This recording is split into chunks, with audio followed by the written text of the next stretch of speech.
Okay na tayo dito kay attorney, mga kabsat, no? So, next topic tayo. Next topic tayo, mga kabsat. Next topic. Ay, nako po. Next topic. Ayan, mga kabsat. Paolo Duterte Bill. Nako po. Hair follicle drug test. Nako, binabanata na naman dito si Pangulong Bongbong Marcos. Bakit kaya? Ano na, bumoto ako, host. Isa ako sa maganda yan, Argo. Welcome ka dito. Okay? Okay, guys, to. Ito po ang ating second topic, mga kabsat, no? Paolo Duterte. Ay, wait, bago pala matapos, tapusin natin yung poll, mga kabsat. Kasi may bagong poll tayo eh. May gagawin tayong bagong poll. Tapusin ko lang in 5, 4, 367 votes. Salamat po. Ayan, nako po, 94% po ang bumoto na hindi na kailangan kasi baliw yung mga DDS na yan, 94%. Paano yan, Argo? Naging 5% na lang kayo dito. Yung kaninang 6 naging 5. Alright. Yan. Salamat po sa mga nag-like. 415 likes na po tayo. Sa mga di pa nag-like dyan, baka naman. Okay, next topic tayo, mga kabsat. Putragis, mga kabsat. Ano nangyari dito? Tinapik to ni tinapik ni attorney Attorney Libayan to kagabi, mga kabsat, no? Pero syempre, hindi na natin i-share, no, yung video ni Attorney Libayan, mga kabsat. So ito nga, sabi niya, naku po, nag-file ng bill itong si Paolo Duterte, no? Ang galing ng timing, no? Hair follicle drug test daw. sabi ni Attorney Libayan, no, sa vlog niya. Naisip mo ba yung kapatid mo? Di ba may mga lumalabas na video, mabsat, no? Nung panahon pa nila ni Bastet saka ni Ellen Adarna, Ellen, whatever. Asawa ni Derek. Di ba? Tapos na-interview itong si Ellen Adarna sa isang segment ni DJ Mo, di ba? Nako po, naming inamin. Tapos hindi lang yun, may lumalabas pa na video, di ba? O, di ba, kumalat-kalat yung video na yan na talagang tingnan niyo yung itsura nung kapatid ni Pulong, talagang hindi mo maintindihan kung ano ba talaga. Pero bakit kami boboto sa inyo, DTS? Hindi na, sabi ni Nilda. Patragis. Argo, dalaw ka daw kay Bagtit. Ay, bakit? Inaaway niyo si Bagtit? Huwag niyo awayin. Inaalaw niya. Alright, sige. So ito nga, mga kapsat, no, nag-file po ng bill. Itong si Paolo Duterte, mga kapsat, no. So basahin nga natin tong bill niya bago natin umpisan yung. So sabi dito, mandating elected and appointed officials of public offices, including the President of the Republic of the Philippines, to undergo random drug tests through hair follicle drug test every 6 months. Wow. And institutionalizing voluntary random drug tests of candidate for electoral post within 90 days prior to the election day. Amending for the purpose of Republic Act number 1965 of the Comprehensive Dangerous Drugs of 2022. So, ayan, mga kabsat, nag-file. Tapos yung pinost na to, ang daming tumatawa. Tumatawa dito. So, ngayon, mga kabsat, pakinggan natin itong mga young guns dito sa Kongreso, mga kabsat, no? So, nagkaroon sila ng press conference kahapon. So, itong pakinggan natin. Okay, share ko na, mga kabsat, no? Huwag natin patagalin. Mamaya gagawa ko ng poll. Bagong poll, guys, regarding dito sa hair follicle test. Alright, pasok po. Young guns, pasok. Asan na yung mga young guns natin? Nako po. Oops, Attorney Harry Roque. Ay, wait lang. Saglit. Saglit lang po. Mahinang kalaban. Okay. Wait lang, mga kabsat,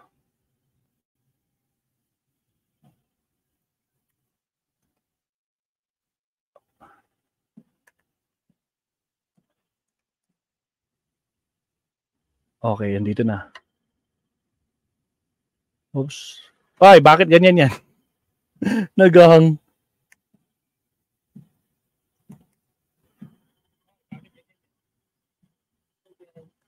Ayan.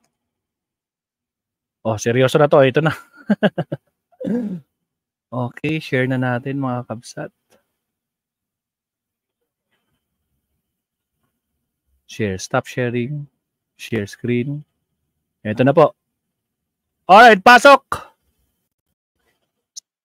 Na lang para meron pa ring revenue and then ang illegal na bawal na gamot. Oops, wait lang. Sorry, break natin ng konti. Sa umpisa. Congressman Paulo Duterte po ay nag-file ng bill para po sa mandatory random drug testing every 6 months for all elected and appointed government officials. Tapos meron din pong provision doon for voluntary drug testing for everyone running in elections. Ano pong masasabi niyo doon? Maybe we can start with Kong Migs as Vice Chair po of the Civil Service and Professional Regulation Committee. Parang wala akong choice. Ako talagang inuna mo, Tina, ha? Yes po, ma'am. Well, with any legislator naman, they're welcome to file bills, right, that they deem fit. But as a legislator, I hope lahat naman tayo, as legislators kami dito, alam naman namin yung mga rules na we file, not just to file, but the intent is good, and I hope the intent for this is good. There is a Supreme Court case already that deemed unconstitutional a mandatory filing, mandatory drug testing if it's going to be deemed included as one of the qualifications for an official, a candidate, kasi yung constitution naman naglalagay nun. But sana po, no, madepensahan niya to, and maganda po yung intent niya, and to defend this, you have to be able to attend the committee hearing and not pass it on to someone else. So if this is his bill, we respect it. It will go through the process. Sana lang na mapakita niya bakit niya ginagawa to, and na it's not for any vindication of anything. It's not to single out someone, because that will be unconstitutional.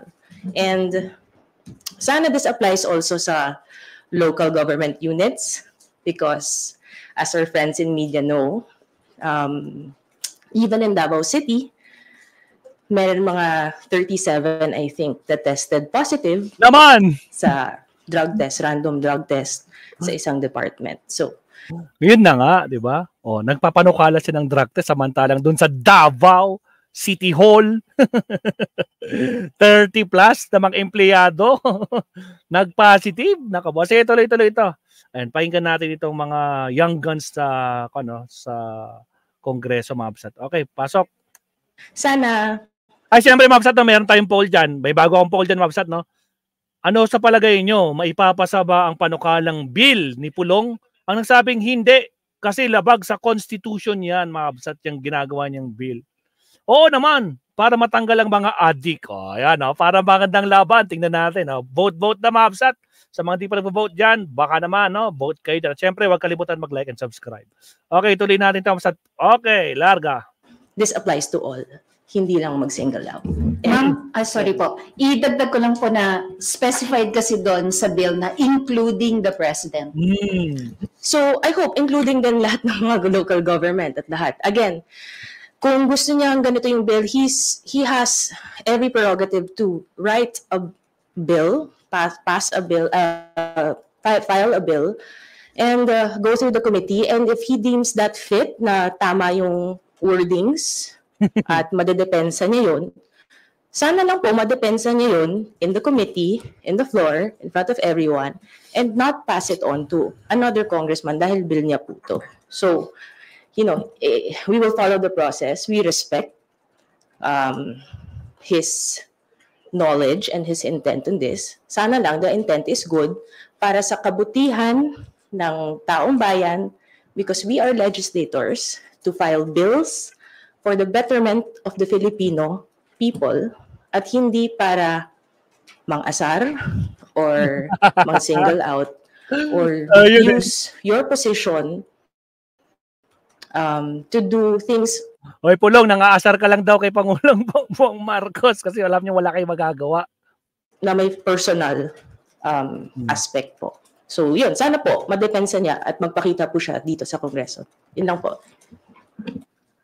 To quickly just add on, I guess tayo naman dito, no, our friends in the media and us also working in politics are aware of the noises around.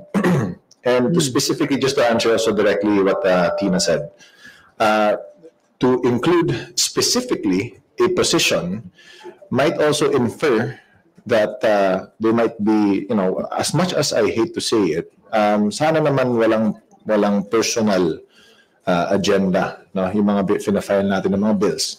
In fact, Salamat, Ma'am Katkat. what we do here in the House is we always look at the Filipino people. No, if the intent is for the Filipino people, we welcome them to file any kind of bill, and of course, it will go through the processes of committee hearings, public hearings, and we will go through the process so that we can also make the best version out of the bills that are being filed. Pero yun nga, we hope na lang to see that there should be less amounts of personal agendas in the filing of bills and more towards the vision of a better country, a better place for the Filipino people, and also just to protect then everyone. No, so again, we would call on the wisdom of we've had already, as what Congresswoman Miggs mentioned. There's also a Supreme Court case na rin, and it was also deemed unconstitutional. There were bills filed previously in the previous Congresses also targeting, or at least including local government officials that didn't really go through because of the Supreme Court case. So again, we would leave this to the wisdom of all the agencies, players involved, but we can get also at least a clear picture on how this should go. So, ayun na. I guess na sabi naman po lahat, but just a quick comment on my part. On its face, mukhang maganda naman po yung batas. We haven't had the time yet to read specifically kung ano po yung nandun. But I think that's the challenge po talaga sa mga nag-aaral po ng batas. Alam po natin na yun nga, nabanggit ni Congresswoman Nograles na meron pong Supreme Court case already that tackled this, and actually it was deemed unconstitutional to include drug test as a mandatory step or as qualification of candidates. So we would be very much interested po siguro to see ano po talaga yung laman ng batas na ito. In what words was it couched? Would it be able to pass that constitutional barrier from previous iterations? And I think yun po yung talagang mahirap po dito. Madali lang po mag-file ng panukalang batas. Madali maglagay ng magandang explanatory note na clickbait or catchy. So it really comes down to the quality of the legislation. And I think we're excited, hopefully, to see our esteemed colleague na mag-attend po sa hearings and defend this bill. And we'd like to see his opinions po kung paano po ito magpapasa sa committee. And we're excited to tackle it naman po. Yun na po. Again, lilinawin namin, para sa amin dito, maganda yung intensyon ni Congressman Paulo Duterte. Having said that, mas excited po kami na makasama siya sa committee hearings. Pag pinatawag na to ng tamang komite, excited po kaming makasama siya. Maging malinaw po tayo doon. Maraming salamat po. Vivian Gulia from Channel 2. Yes, good morning. Follow up lang po. What can you say about the timing of the filing nitong panukalang batas na ito after nang mag-resign from the Marcos Jr. cabinet yung kapatid ni Representative Duterte? And what about, curious lang din ako kung saan kayo nanggagaling when you were parang asserting na dapat ay para mag-attend to defend the bill yung author nitong panukalang batas. And meron po bang rights na ma-violate kung mapapasa po itong panukalang batas na ito? Well, wag natin pangunahan kung anong rights ma-violate because the committee still has to hear on this, no? Sa amin lang, on the timing, it's within his right to file, anyone's right to file with regardless of what had happened externally. Kasi every congressman, as part of their job, is really supposed to be filing bills that they think would be good for their constituents or the country. So, wag natin lagyan po siguro ng connection ang mga bagay-bagay. That's an unfair insinuation. And let's listen to the committee in any committee hearing for any congressman. If you are the author of a bill, you really do have to show up and defend your bill and explain why you want that bill to pass to the committee, for the committee members to pass it, and then later on in plenary for the majority, at least majority of the House members to support your bill. So, kailangan talagang pumasok, pumunta doon at i-depensa ang bill to the best way that a legislator can. Siguro yun lang po.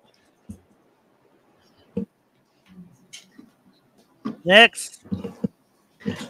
Siguro in addition, and it's not saying much in addition po siguro. Tama po yung sabi ni Kong Nograles. We feel po siguro that it is not, I personally, for this representation, hindi po siguro lugar namin na mag-speculate. Just to make it clear on its face, yung pagbabasa namin, very briefly though, pero based on our reading, my reading of the explanatory note and the bill itself, I wouldn't want to speculate as to the timing or if there are any other intentions. Kasi klaro naman, wala namang nabanggit doon other than for the exigency of the service. But with that said po siguro, as mentioned, yung pag-attend po, the second part of the question po, ma'am, sorry, can we, ano po yung... Regarding the rights to violate, siguro po, we won't be able to say right away kung ano po talaga ito. We'd like to really stress this out in the committee. Pero what stands for us, at least sa amin po with the background yung sa batas, what really comes to mind when you talk about drug tests and candidates is it was struck down as unconstitutional sa Supreme Court. As much as the intention may be good and as much as we would like to have this kind of measure to ensure that our public servants are of tip-top shape and of sound mind, ang maintain po talaga ng Supreme Court ay bawal po ito. So, yun nga po, that's why we really... So, paano yan? Bawal, sabi ng Supreme Court, no? Kasi yung Constitution, hindi natin pwedeng baguhin, no? Bawasan or dagdagan. Kasi ang sabi lang naman, able to read and write, bona fide residents of the Philippines, di ba? Mga ganyan, no? Tapos number of years, ilang taon na ba? Yun yung mga kan eh. Tapos tatagdagan mo ng ganyan. Unahin mo muna yung pamilya mo. Nako po. Sige, pasok. We are looking forward to seeing him defend it. Ano po kaya yung wording nito? If it would be able to pass whatever constitutional test was imposed by the Supreme Court, these are the things that we want to see. We don't want to look into the timing or intention or speculate when there is nothing there. But we'd like to see, let's walk the talk and work out the legislation po itself. Yun po. Are there any additional related questions before we move to next topic? Related? Okay. Red Mendoza from Manila Times. Good morning po. Of course, this is related, yun nga, yung file na yung bill na final nga ni Congressman Duterte nga is related nga doon sa sinasabing pasabog daw nung sinasabing former lover ni Congressman Florendo, si Cathy Binag, na sinasabi nga na nagda-drugs nga raw yung si BBM. And dinamay na rin pati yung anak. Yung first family na rin. So, I mean, of course, when you say the timing is not suspect, pero it's still suspect pa rin po. What is your take on this? You know, I think we answered this already, diba? Kung sino nagsasalita, whoever talks, tingnan nyo muna kung credible ang nagsasalita. Look at the background. If credible daw ba si Cathy? Na taga Makati? Credible nga ba? Tingnan niyo yung itsura ni Representative Nograles. Well, credible ba? Sino ba yung source niya kinakausap niya? Si Maharlika na loka-loka? Tragis. Di ba? Sa mga naniniwala kay Maharlika na sumutaga-suporta, tanga-tanga pa rin hanggang ngayon. Bahala kayo. Tingnan niyo nga ito mga lawyers natin, mga lawmakers. Tako po. Well, credible ba? O what? Credible ang mga sinasabi ng isang tao. But also, your questions are unfair to say ang timing. Kung totoong magaling kang legislator, alam mo yung trabaho mo, you will not file a bill and waste the resources of Congress and time to go after one person for personal reasons, huwag ka na lang siguro mag-congressman kung yan lang po yung gagawin nyo. Kasi hindi yan ang trabaho ng isang congressman. So, with the timing and all, we cannot speak for him why he filed that. Kailangan niya mag-attend sa hearing. And I'm sure the good congressman has good intentions for that, regardless of the timing. Sana lang po, no? Tingnan natin sa committee, tingnan natin how he will defend it, and make sure this is not going to be unconstitutional, and this applies to everyone. All officials, all candidates, all local government, lahat. Hindi lang isang tao. Patrick Kasi kung Lopez, isang tao lang naman yung gusto mo, you don't need to file a bill, siguro. Don't waste the resources of Congress and our time. I hope that answers your question. Just to add quickly lang. Tony, shout out. We get the line of questioning. And professionally speaking, in the standpoint of a legislator, we are trained to look at the best interests of the Filipino people. Regardless of what's happening to us, what's happening to the world, our interest is in the Filipino people and the Philippines in general. So, to preface a question with the timing of it all, I agree with Congresswoman Nograles when she says that first look at the source. Credible ba? There were many debunked, it was really debunked. The issue was already debunked way back. So, sa atin naman, to try to prod that even further might incite or might also bring about unnecessary comments that may distract us already from the job that we're trying to do. So, sa atin naman, again, as a legislator, all of us are trained to look at the interests of the Filipino people, regardless of timing. So, I just wanted to make that clear. Kasi kami, ginagawa lang namin yung trabaho namin. We are being paid by the government's money, which means that also our... Ito ba yung mga kalaban ni Mayor Baste? Si Representative Nograles? Our mandate, our direction has to be also for the good of the Filipino people, the taxpayers' money. Diba? So, we hope na lang that while this is a hot topic for the media, we hope that the words that we share also hold water. And, you know, kasi once napapatulan natin ito, dadami din yan eh. Diba? So meaning, kinakabahan sila sa Davao. Ganun pala yun. Kaya sinasabi nila, patakboy nila si Sara para may laban. Kasi hindi kakayanin ni Baste itong si Nograles. Ganun ba? Ayun lang, iwas lang tayo sa ganun na mga klase. Let's focus on what is important. Thank you. Okay, Red. Siguro in addition lang. Sige, go ahead, sir. Sorry. In agreement po siguro what they mentioned. Thank you again, Sir Red, for the non-controversial question. But siguro po, I think if I'm understanding the question correctly, I think it would be unfair to insinuate any other intentions sa timing po ni Congressman Pulong. As I mentioned, on the face of the bill, on the explanatory note, wala naman pong siyang masamang nasabi. And for all we know, the timing might be related to the finding of 37 positive drug cases in the City Hall of Davao.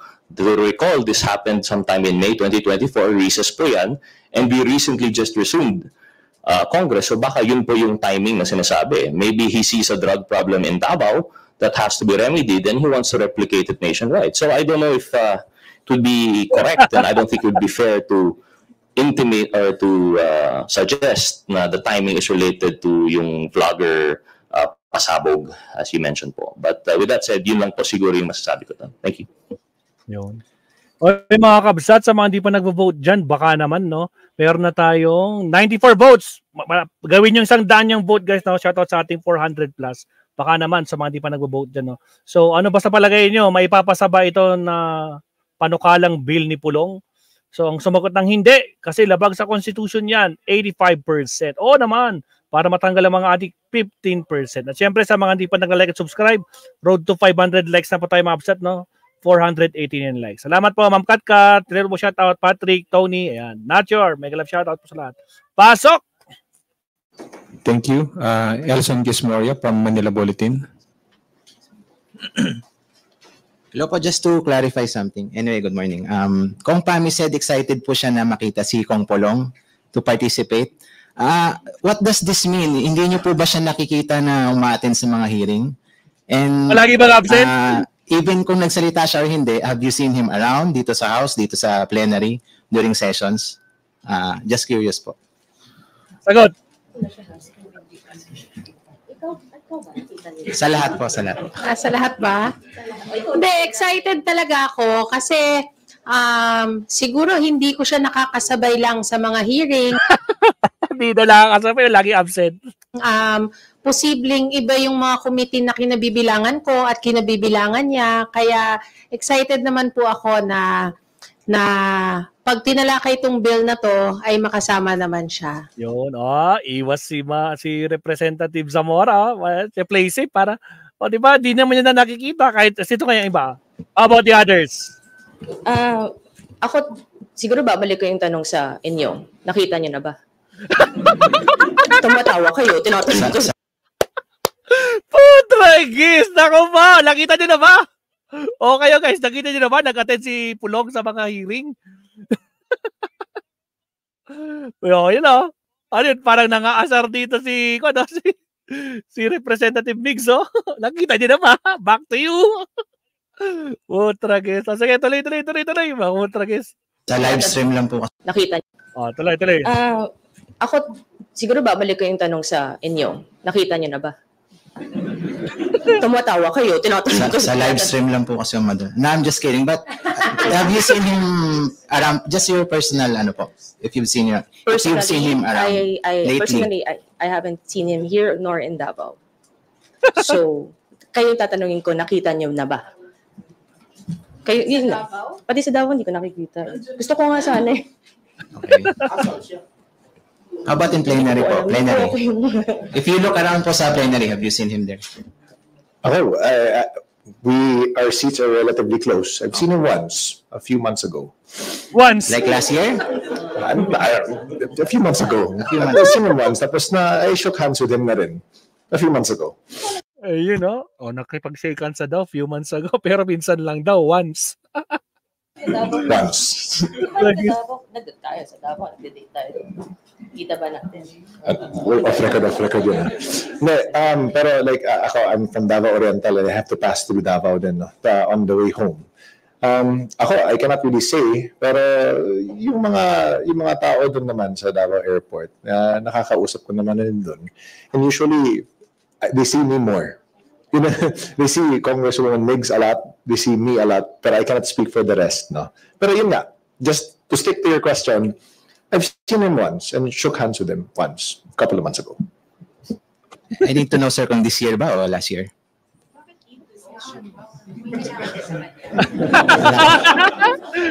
I think last year. It's so long ago, hindi ko na naalala eh. Pero yeah, Sona po. Okay. Someone else sat in his chair nung SONA. Huh? Former congressman yung nakaupo doon kasi wala vacant yung seat na nung SONA eh. So naging seat for a guest yung for former congressman. Sige po, thank you. Wala yung mga Duterte nung SONA kasi ayaw nilang makita sa harap nila na may sumisigaw doon, BBM. Ayaw nila ng ganon. Yun, kaya wala sila. Lahat silang mga Duterte, wale, di ba? Wala si Digong, wala si Pulong, wala si Sara. Silang tatlo na dapat nandun sila. Hindi, no? So, ayaw nilang marinig yung katotohanan, di ba? Na talagang malakas ang Marcos, hindi na panahon ng Duterte. So, nakagising na, no? Nagising na pagkatapos ng pagbubudol-budol nila. Alright, sige, tuloy. Thank you. Another related question. Sorry, hindi nyo pa rin sinagot yung tanong ko. Kayo ba? Nakita nyo ba? Sagutin nyo na, kayo talaga. Yun lang po. Para pantay tayo dito, di ba? Yun lang. Nakita nyo naman. At least kayo nakikita nyo. Okay. Ayun. At least malinaw, di ba? Nag-aasar si Thank you. Another Representative related Bigso. question from Rosalie Cosop from UNTV. Alright po, tanong ko lang po regarding dun sa inihaing panukalang batas, lalo na po at na-mention nyo na maganda naman po yung layunin. So will you support the bill? As the question to supporting, really, if the intent is to try to qualify an official as somebody who is not a user, then I would personally think na that's good, di ba? Kasi naman, you want also your leaders to be, of sound mind and of sound body, di ba? Common sense. Pero again, the Supreme Court has also ruled otherwise in terms of, the viability of this law to be passed. So, yung sa amin naman, we have to balance it din, no? That's why the committees are there. No? We have to look at the wisdom of other people kasi our opinions are just our opinions. We want to see the clearer picture. So sa amin naman, I don't want to put the cart before the horse. Pero kung sabi through the committee meetings, kung sabi nila na maganda tong batas, then we would also support it, yeah. Pero sa akin naman, personal opinion, it's good to know if your leaders are of sound mind and of sound body. Naman. So, personally, after looking into it sa committee, if really there are grounds na hindi siya magiging unconstitutional, it is equally applied to everyone, especially also the LGUs. Babalik ko nga, kasi alarming nga yung nangyari sa Davao that even part ng City Hall, 37 tested positive. So dapat may ganun din for not just Davao, all other local governments, all officials involved, government. Kasi the Filipinos deserve nga leaders, especially those working in the government, who are not doing illegal drugs, right? So I will support it after the committee hearing, and if it will really be fair and hindi siya mukhang magiging unconstitutional. Because it is a good thing to make sure that our officials know how to lead properly na of sound mind. Sobrang susuportahan ko pa. Gusto niya co-author pa ako. Ayun, no? I mean, wala namang masama sa gusto ni Congressman Duterte. Ang problema nga lang, ma'am, as I've said, within the past two questions, kailangan lang sa sarili niya ay maipagtanggol niya yung panukalang batas na ito at kung bakit niya ito gusto. Kasi bago pa po kami makasuporta, kailangan dumaan muna sa komite. Tama. Ang problema po, hindi po ako miyembro nung tamang komite na yan. Ngayon, pag makarating po yan sa floor, susuporta po talaga kami. Wala naman pong masama na i-drug test ang lahat ng elected officials. Yeah, I think we're in todong supporter ni Kong Tami.